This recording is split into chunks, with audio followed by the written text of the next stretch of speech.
ഈ പൊതുമേഖലാ സ്ഥാപനങ്ങളുണ്ടല്ലോ, സർക്കാർ ഓൺഡ് ആയിട്ടുള്ള സ്ഥാപനങ്ങൾ, ഇത്തരത്തിലുള്ള സ്ഥാപനങ്ങൾ ജനങ്ങളുടെയാണ് അല്ലെങ്കിൽ ജനങ്ങൾക്ക് വേണ്ടിയാണ് എന്നൊക്കെ പലപ്പോഴും പറയാറുണ്ട്.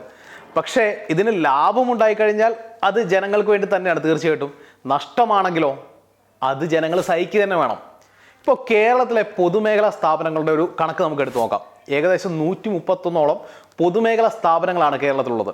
ഈ 131 പൊതുമേഖലാ സ്ഥാപനങ്ങളിൽ ഏകദേശം 57 പ്രോഫിറ്റ് ജനറേറ്റ് ചെയ്യുന്നുണ്ട്. ബാക്കി 59 പൂർണ്ണമായിട്ട് നഷ്ടത്തിലാണ്. 15 നോ പ്രോഫിറ്റ് നോ ലോസ് എന്ന് പറയുന്ന ഒരു സിറ്റുവേഷനിലുമാണ്. പക്ഷേ ഇതിൻ്റെ ഏറ്റവും രസകരമായ കണക്കെന്ന് പറയുന്നത് ഈ 57 കമ്പനികൾ കൂടി ഉണ്ടാക്കുന്ന ലാഭം എന്ന് പറയുന്നത് ഏകദേശം 800 കോടിയോളമാണ്. അതേസമയം ബാക്കിയുള്ള 59 കമ്പനികൾ കൊണ്ടുവരുന്ന നഷ്ടം എന്ന് പറയുന്നത് 5800 കോടിയോളമാണ്. ഈ വ്യത്യാസം ഒന്ന് നോക്കണേ. അതായത് കൂടുതലായിട്ട് നഷ്ടം തന്നെയാണ് വരുന്നത്. ഇതിൻ്റെ ഒരു ആവറേജ് എടുത്തു കഴിഞ്ഞാൽ ഏകദേശം 4800-4900 കോടിയോളം നമ്മളുടെ പൊതുമേഖലാ സ്ഥാപനങ്ങൾ ഉണ്ടാക്കുന്ന നഷ്ടമുണ്ട് ഒരു വർഷം. ഈ പറയുന്ന നഷ്ടം ശരിക്കും പറഞ്ഞാൽ ഗവൺമെൻറ് ഖജനാവെന്ന് പലതരത്തിലുള്ള എയ്ഡുകളായിട്ടും അല്ലെങ്കിൽ അവർക്കുള്ള സപ്പോർട്ടുകളുമായിട്ടൊക്കെയാണ് പോകുന്നത്. KSRTC കാര്യം പ്രത്യേകിച്ച് നമ്മൾ പറയേണ്ട ആവശ്യമില്ലല്ലോ. KSRTC ആണ് ഏറ്റവും കൂടുതൽ നഷ്ടമുണ്ടാക്കുന്ന ഒരു പൊതുമേഖലാ സ്ഥാപനം. ഇതുപോലെ തന്നെ നമ്മൾ ലാഭമാണെന്ന് വിചാരിക്കുന്ന KSEB പോലും നഷ്ടത്തിലാണ് കേട്ടോ. ഇപ്പോൾ 2022-23 കണക്ക് പ്രകാരം KSEB അടക്കമുള്ള 59 പൊതുമേഖലാ സ്ഥാപനങ്ങളാണ് നഷ്ടത്തിലുള്ളത്. എങ്ങനെയാണ് ശരിക്കും പറഞ്ഞു കഴിഞ്ഞാൽ ഈ പറയുന്ന കമ്പനികൾ എങ്ങനെയാണ് നഷ്ടത്തിൽ എത്തിച്ചേരുന്നതെന്ന് വിചാരിച്ചിട്ട് നമുക്ക് തന്നെ കൺഫ്യൂഷൻ ഉണ്ടാകും. കാരണം ഇത്രയധികം എയ്ഡുകൾ ലഭിക്കുന്നുണ്ട്, സപ്പോർട്ട് ലഭിക്കുന്നുണ്ട്. ഇത് ഗവൺമെൻറ് ഓർഡർ ആയിട്ടുള്ള ഒരു കമ്പനിയാണ്. തീർച്ചയായിട്ടും ഇഷ്ടംപോലെ സ്റ്റാഫുണ്ട്, അതിനുള്ള മെക്കാനിസം ഉണ്ട്, എന്നിട്ടും നഷ്ടത്തിലാണ്. ഇതിന് പ്രധാനപ്പെട്ട കാരണം എന്ന് പറയുന്നത് അവിടെ വ്യക്തമായിട്ടുള്ള സ്ട്രാറ്റജികളില്ല, അല്ലെങ്കിൽ ഓരോരുത്തരുടെയും പ്രൊഡക്ടിവിറ്റി അളക്കുന്ന ഒരു മെക്കാനിസം ഇല്ല എന്നുള്ളത് തന്നെയാണ്. പൊതുമേഖലാ സ്ഥാപനത്തിൽ ജോലി കിട്ടി, അതായത് ഒരു സർക്കാർ ജോലി പോലെ തന്നെയാണ് അല്ലേ. പിന്നെ കാര്യമായിട്ടുള്ള സ്കിൽ അപ്ഡേഷൻ ആവശ്യമില്ല, ഒരു ടാർഗറ്റ് ബേസ്ഡ് ആയിട്ട് വർക്ക് ചെയ്യേണ്ട ആവശ്യമില്ല.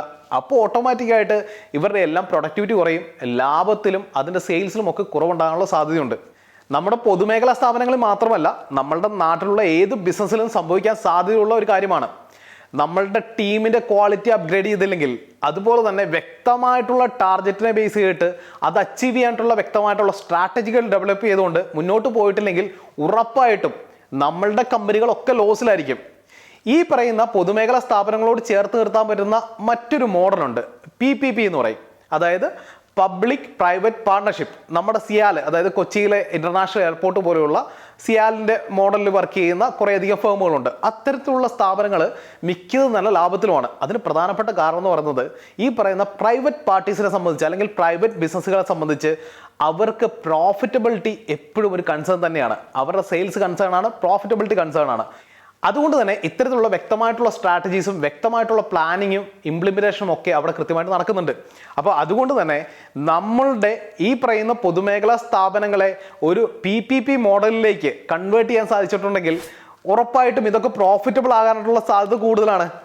ഈ PPP മോഡൽ എന്ന് പറയുന്നത് ഒരു മോഡലാണ്, അല്ലെങ്കിൽ ഒരു സ്ട്രാറ്റജി മാത്രമാണ്. ഇതുപോലെയുള്ള ഒട്ടനവധി സ്ട്രാറ്റജികളുണ്ട്, അല്ലെങ്കിൽ ബിസിനസ് മോഡലുകളുണ്ട്. അത് നമ്മളുടെ പൊതുമേഖലാ സ്ഥാപനങ്ങളെ സപ്പോർട്ട് ചെയ്യാനായിട്ടും അതിൻ്റെ പ്രോഫിറ്റബിലിറ്റി കൂട്ടാനും ഒക്കെ സഹായിക്കുന്നുണ്ടാവും. ഇപ്പോൾ നിങ്ങളുടെ മനസ്സിൽ ചിലപ്പോൾ ചില ഐഡിയാസ് ഒക്കെ വന്നിട്ടുണ്ടാവും. അത്തരത്തിലുള്ള ഐഡിയാസ് ഒന്ന് നമ്മളുടെ കമൻറ്റ് ബോക്സിൽ ഒന്ന് കമൻറ്റ് ചെയ്യണേ.